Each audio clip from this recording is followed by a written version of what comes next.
যাতে ছিংগাপুৰত চলি থকা জুবিন গাৰ্গৰ মৃত্যু বা গোটেই ঘটনাটোৰ ওপৰত যি তদন্ত হৈ আছে তাৰ যাতে সবিশেষ ভাৰত চৰকাৰ আৰু অসম চৰকাৰক জনাবলৈ তেখেতে ছিংগাপুৰ কৰ্তৃপক্ষক অনুৰোধ কৰে। আজি অলপ সময় আগতে ছিংগাপুৰৰ উচ্চ আয়ুক্ত তেখেতকো মই অসম ভৱনলৈ নিমন্ত্ৰণ কৰিছিলোঁ আৰু তেখেতক মই অনুৰোধ কৰিছোঁ যাতে ছিংগাপুৰত যিখিনি জুবিন গাৰ্গৰ মৃত্যুৰ ঘটনাক লৈ তদন্ত হৈছে সেই তদন্তৰ সবিশেষ আমাক যিমান সোনকালে পাৰে তেখেতসকলে যাতে অৱগত কৰে, যাতে ই অসম আৰক্ষীৰ তদন্তত সহায়ক হ'ব পাৰে। আপোনালোক সকলোৱে জানে যে জুবিন গাৰ্গৰ মৃত্যুৰ দিনাখনৰ পৰাই অসমক অশান্ত কৰিবলৈ এচাম লোকে উঠি পৰি লাগি আছিলে আৰু প্ৰত্যেকটো দিনেই তেওঁলোকৰ সামাজিক মাধ্যমত হওক, কথা বতৰাত হওক, মানুহক কেনেকৈ প্ৰৰোচিত কৰিব পাৰে, মানুহক কেনেকৈ উত্তেজিত কৰিব পাৰে তাৰ বাবে তেওঁলোকে এক অহৰহ ষড়যন্ত্ৰ চলাই আছে। আমি সকলোৱে জানো যে ভাৰতীয় গণতন্ত্ৰত ন্যায় প্ৰদান কৰাৰ অধিকাৰ কেৱল মাত্ৰ আদালতৰ আছে আৰু আদালতত এটা শক্তিশালী গোচৰ লৈ যোৱাৰ দায়িত্ব পুলিচ প্ৰশাসনৰ।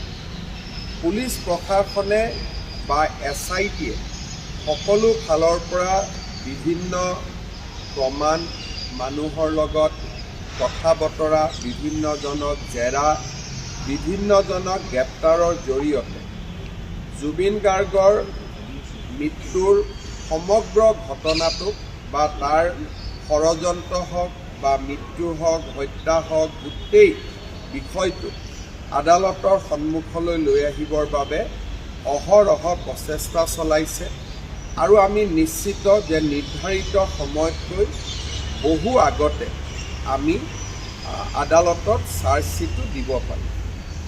এই প্ৰক্ৰিয়া চলি থাকোঁতে বাৰে বাৰে জুবিন গাৰ্গক ন্যায় দিব লাগে, এই ধৰণৰ এটা অসমত অদ্ভুত বাতাবৰণ সৃষ্টি কৰিবৰ বাবে এচাম লোকে অহৰহ প্ৰচেষ্টা কৰিছে আৰু এনে প্ৰচেষ্টাই অসমক মাত্ৰ পিছুৱাই লৈ যাব পাৰিব, ই অসমক কেতিয়াও আগুৱাই লৈ যাব নোৱাৰে।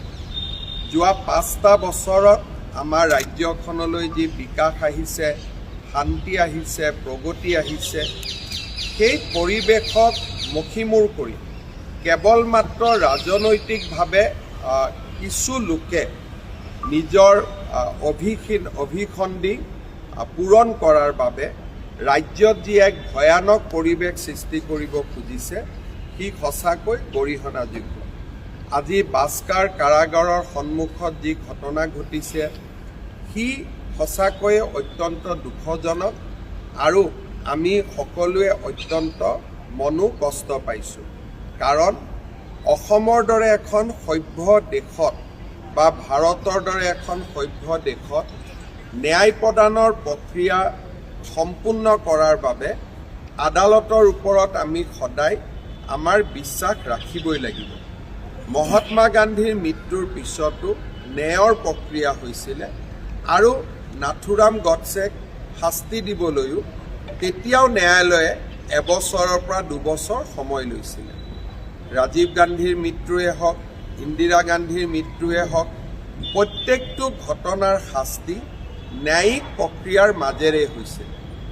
আজি ৰাজনৈতিক দলসমূহে ৰাইজক, সাধাৰণ ৰাইজক যি সঁচাই জুবিনক প্ৰাণ ভৰি ভাল পায়, জুবিনক প্ৰাণৰ শিল্পী, জুবিনক আপোন বুলি ভাবে, আমাৰ দৰে অসংখ্য যি জুবিনৰ অনুৰাগী, তেওঁলোকক উত্তেজিত কৰাৰ বাবে যি প্ৰচেষ্টা, মই ভাবোঁ যে ই সঁচাকৈয়ে অসমৰ স্বাৰ্থত নহয়, ই বহু দিনলৈ অসমক ক্ষতি কৰিব।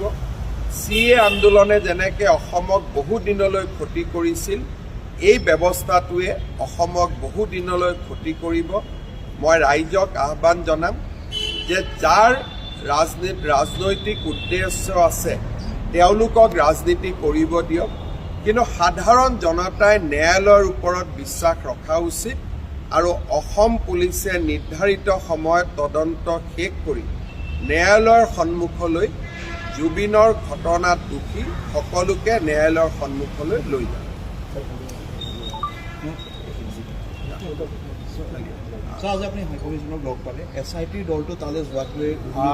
সেই বিষয়ে আমাৰ ইতিমধ্যে প্ৰক্ৰিয়া চলি আছে।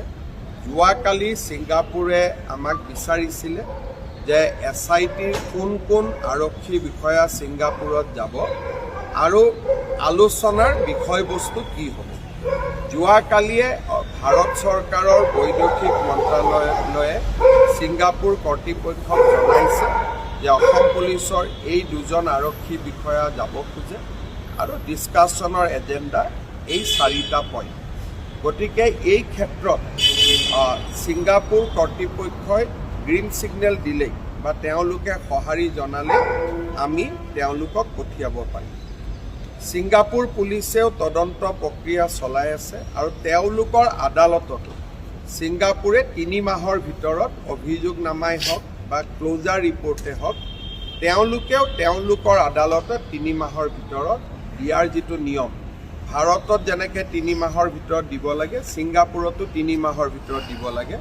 আৰু ছিংগাপুৰৰ ডেপুটি হাই কমিশ্যনাৰে মোক আশ্বাস দিছে যে আমাৰ তদন্তৰ প্ৰতিবেদনো আমাৰ কোৰ্টত আমি নিৰ্ধাৰিত সময়ৰ ভিতৰত দিম আৰু সেই যিটো শুনানি হ'ব তাৰ পিছত সেইটো ৰাজহুৱা হয়, তাত যিকোনো মানুহে তাত অংশগ্ৰহণ কৰিব পাৰে।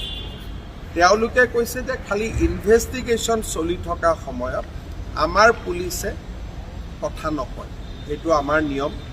আৰু সেইটো কাৰণেই আমাক তেওঁলোকে অসমৰ ৰাইজক আহ্বান জনাইছে যে বিশ্বৰ ভিতৰতে ছিংগাপুৰ পুলিচৰ এটা নাম আছে তদন্তৰ ক্ষেত্ৰত, ছিংগাপুৰ পুলিচৰ ওপৰত যাতে বিশ্বাস ৰাখে তাৰ কাৰণে ছিংগাপুৰৰ হাই কমিশ্যনাৰে মোক আজি আহি ৰিকুৱেষ্ট কৰিছে যে অসমৰ ৰাইজে হিচাপ চালে দেখা পাব যে ছিংগাপুৰৰ পুলিচ কিমান মেটিকুলাছ আৰু কেনেকৈ কাম কৰে।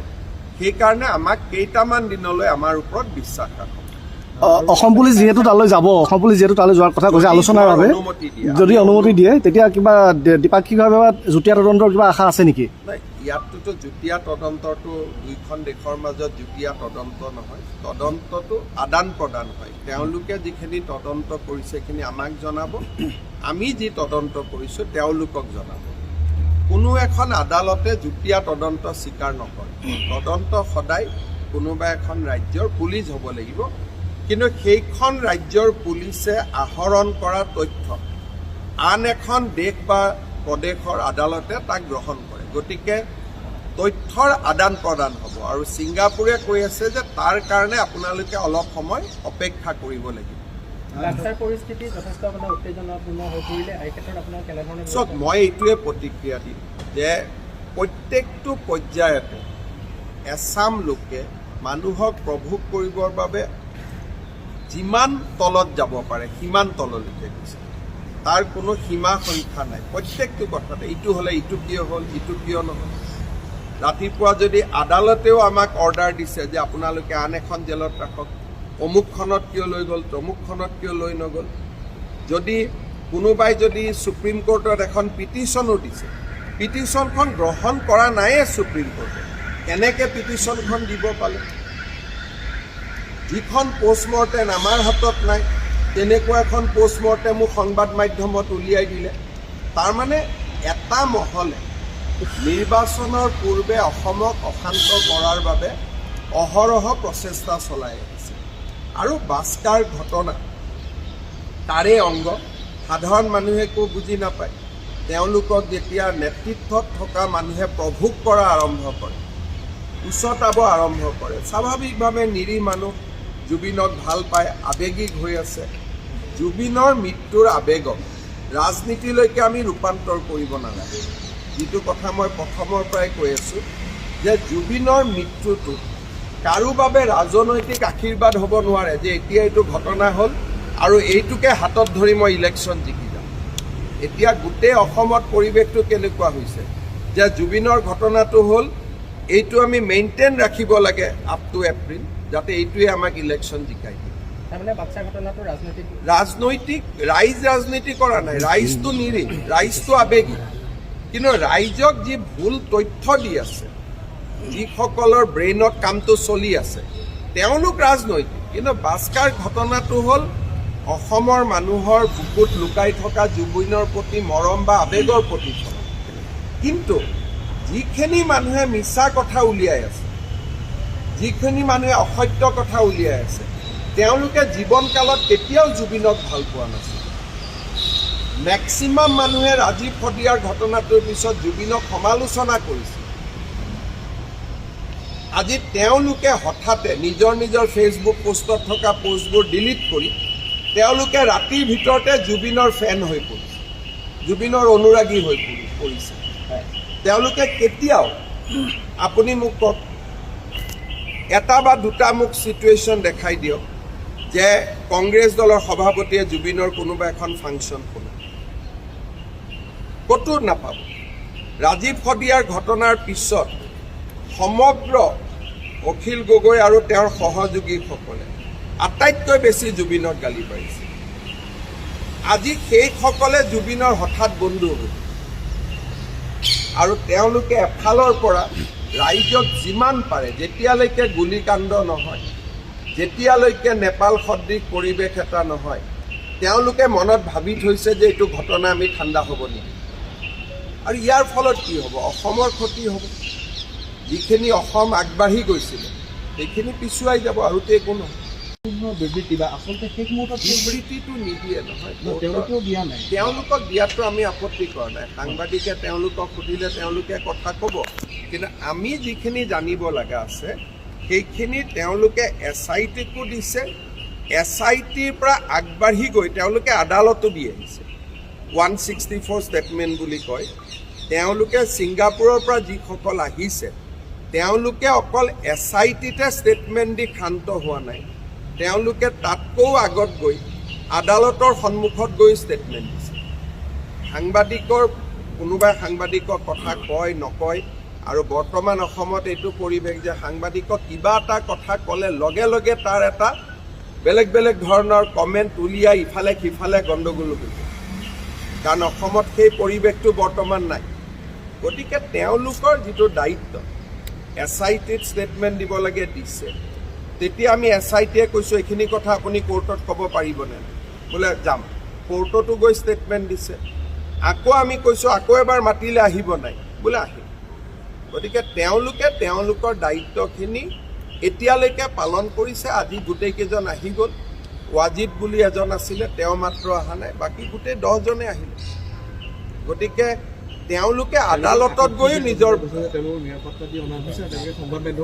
তেওঁলোককতো নিৰাপত্তাটো দিবই লাগিব। এইবিলাকতো ব্ৰাইট অসমীয়া ল'ৰা ছোৱালী নহয়, যদি কোনোবাই কিবা এটা কৰি দিয়ে। এইবিলাকতো জুবিনৰ অনুৰাগী হয়, জুবিনৰ অনুৰাগী, আৰু লগতে তেওঁলোক ছিংগাপুৰত আছে। অসমৰ বহুত চোকা চোকা ল'ৰাও তাৰ মাজত আছে। দোষী নিৰ্দোষী পিছৰ কথা। তেওঁলোকক যদি অসমত মাতি আনি এই বাস্কাৰ দৰে ঘটনা এটা হ'লে দায়িত্ব কোনে ল'ব? মই অসমীয়াকহে নিৰাপত্তা দিছোঁ, বেলেগকতো দিয়া নাই। গতিকে আপোনালোকে যদি ভাবে কাকো পুলিচে নিৰাপত্তা দিব নালাগে, তাৰমানে অসমখন কি হ'ব? সভ্যতাৰ বধ্যভূমি হৈ নাযাব জানো? যি নহওক, এইবিলাক প্ৰশ্নই এনেকুৱা প্ৰশ্নই মানুহক উত্তেজিত কৰিছে যে নিৰাপত্তা দি লৈ আহিছে। নিৰাপত্তা দিবলগীয়া পৰিৱেশ এটা অসমত আছে কাৰণেহে নিৰাপত্তা দিছে। নিৰাপত্তাটোতো কাৰোবাৰ পৰা কাৰোবাক লুকাবৰ কাৰণে নিৰাপত্তা দিয়া নাই। তেওঁলোকক এইকাৰণে নিৰাপত্তা দিয়া হৈছে কাৰণ তেওঁলোক নিৰাপত্তাৰ যোগ্য। আজিৰ দিনত যিটো পৰিৱেশ আছে, ৰাস্তাত যদি চিটি বাছ এখনত ঘূৰি আহে, তেওঁলোককতো আজি কি অৱস্থা হ'ব পাৰে? আজি বাস্কাৰ ঘটনাই প্ৰমাণ কৰিছে যে নিৰাপত্তাৰ কিমান প্ৰয়োজন আছে। আজি বাস্কাৰ ঘটনাটোৱে প্ৰমাণ কৰিছে যে অসম পুলিচে নিৰাপত্তা দিয়াৰ সিদ্ধান্তটো শুদ্ধ আছিল। নহ'লে তেওঁলোকৰ মাক বাপেকক মই কি উত্তৰ দিম? গতিকে আপোনালোকে যিটো বিচাৰি আছে বা অসমত বহু সংখ্যক ৰাইজে যিটো বিচাৰি আছে সেনেকুৱা যদি অসমৰ পৰিৱেশ হয় অসমত এজনো পৰ্যটক নাযাব, অসমত কোনো মানুহে নাযাব যে ইয়াতে গ'লে এনেকুৱা ঘটনা হ'ব পাৰে। আজি যিটো বাক্সাত হৈ আছে আৱেগিক হৈ আছে, কিন্তু যদি কিবা কাৰণত সি আৰু এক কদম আগুৱাই যায়, এতিয়াও মই নাজানো, যদি কোনোবা জেলৰ ভিতৰত হৈ যায় 5-6টা মানুহকে মাৰি পেলাই গুচি আহে, কেনেকুৱা অসমৰ কি হ'ব কালিৰ পৰা বস্তুটো জুবিন গাৰ্গতটো নাথাকিব, কালিৰ পৰা বস্তুটো অসমৰ ওপৰত আহি যাব যে অসমৰ মানুহে নিজৰ অসমীয়াৰ ওপৰতে ছিংগাপুৰৰ পৰা আহিছিলে ষ্টেটমেণ্ট দিবৰ কাৰণে, আৰু ছিংগাপুৰৰ পৰা অহা অসমীয়া মানুহকেইজনক এনেকুৱা। গতিকে সেইখিনি দায়িত্বটো পুলিচৰ থাকিবই লাগিব ন। পুলিচে যদি মিনিমাম দায়িত্ব পালন নকৰে কেনেকৈ হ'ব? কিন্তু তেওঁলোকে আপোনালোকৰ আগত ষ্টেটমেণ্ট দিয়াৰ প্ৰয়োজন নাই, তেওঁলোকে ষ্টেটমেণ্ট দিব লাগে আদালততো দি গৈছে।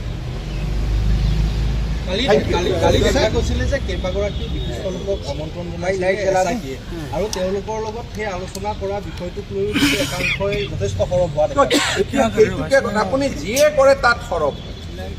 যদি নজনাই, কেইদিনমান আগতে কংগ্ৰেছৰ এজন নেতা কলা কোট পিন্ধি CID-য়ে তেওঁক কথা নজনোৱাৰ লগে লগে 3-4টা টিভিত টক শ্ব' পাতি আৰম্ভ কৰিলে যে কিয় নজনালে।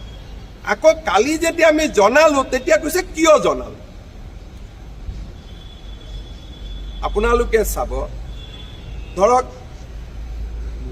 মই এতিয়া নাম ক'ব খোজা নাই, কোনোবা এটা টিভিত আজিৰ পৰা 2 বছৰ আগতে পঞ্চ পাণ্ডৱ বুলি এটা টক শ্ব' কৰিছে, কিমান ভাল মহন্ত পৰিয়াল, আজি তাতে দপদপাই আছে যে মহন্ত পৰিয়াল ইমান বেয়া।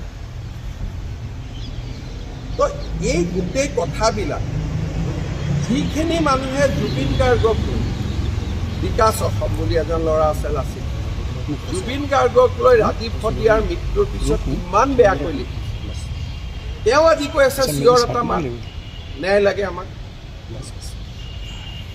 উৎপল বৰা, মই জাৰ্নেলিষ্টজনৰ যোৰহাটত মই নিজে ভিডিঅ' আপোনালোকক দেখুৱাইছোঁ।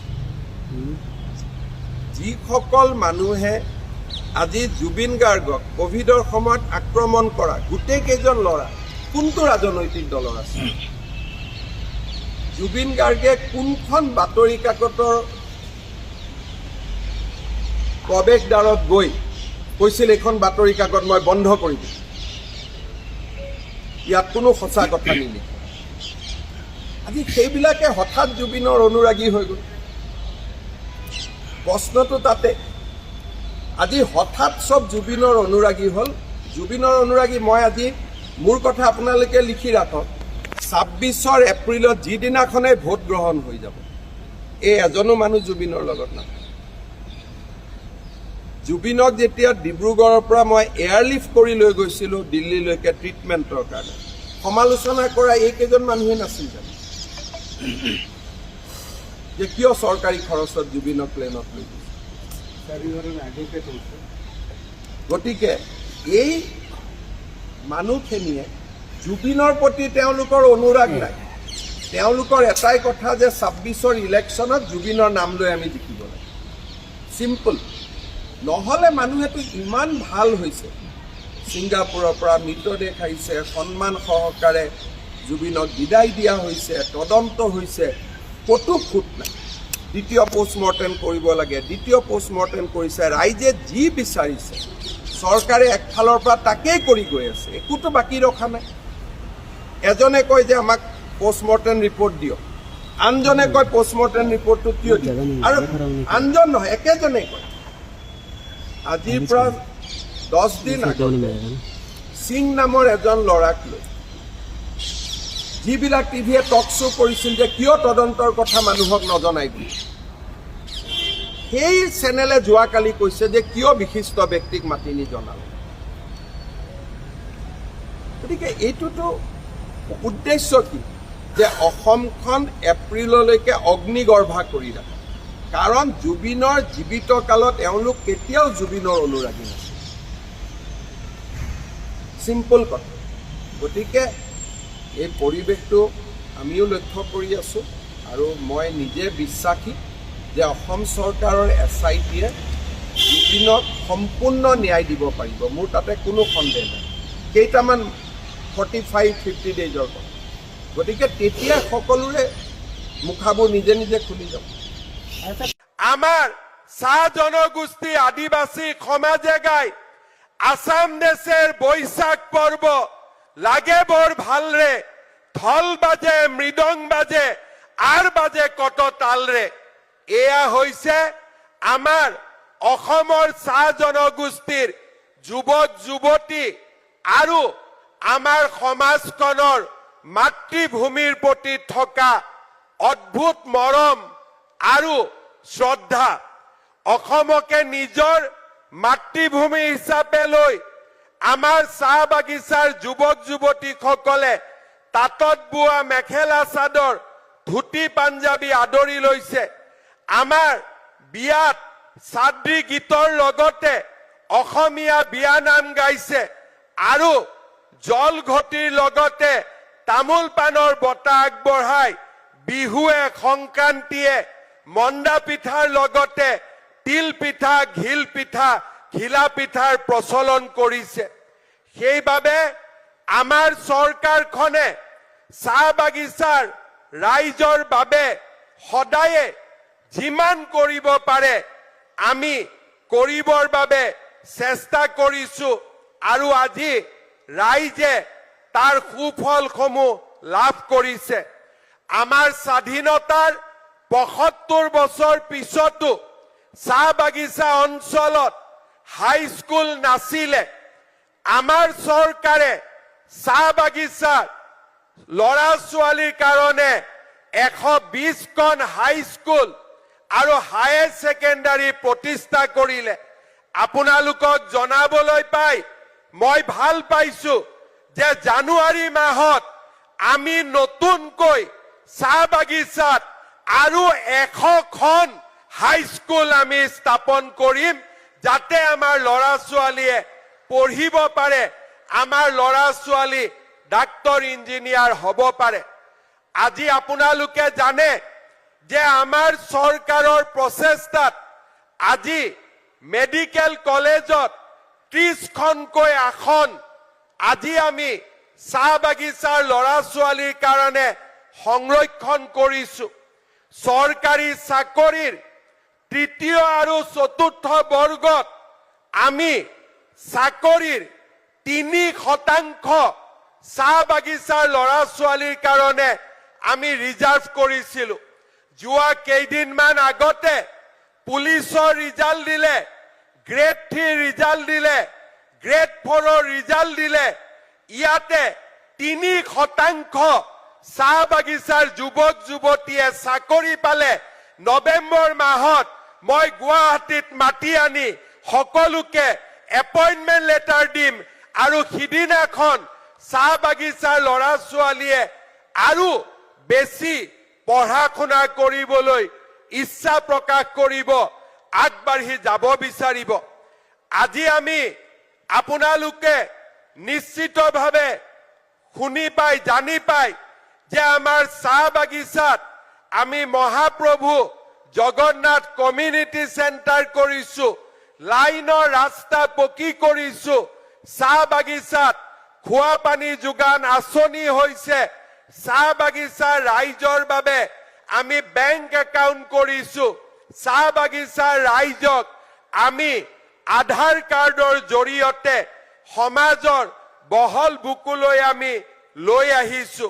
চাহ বাগিচাৰ বাবে মোবাইল মেডিকেল ইউনিট আৰু চাহ বাগিচাত গৰ্ভৱতী মহিলাক আমি ১৫,০০০ কৰি টকা দিওঁ, যাতে কাম কৰিব নোৱাৰা সময়ত আমাৰ মাসকলে পইচাৰ অসুবিধাত নপৰে। আপোনালোকক মই আৰু ক'ব খুজিছো, আজি বাগানত গৈ আপোনালোকে ক'ব ২৫ নৱেম্বৰত অসম বিধানসভাৰ অধিৱেশন আছে।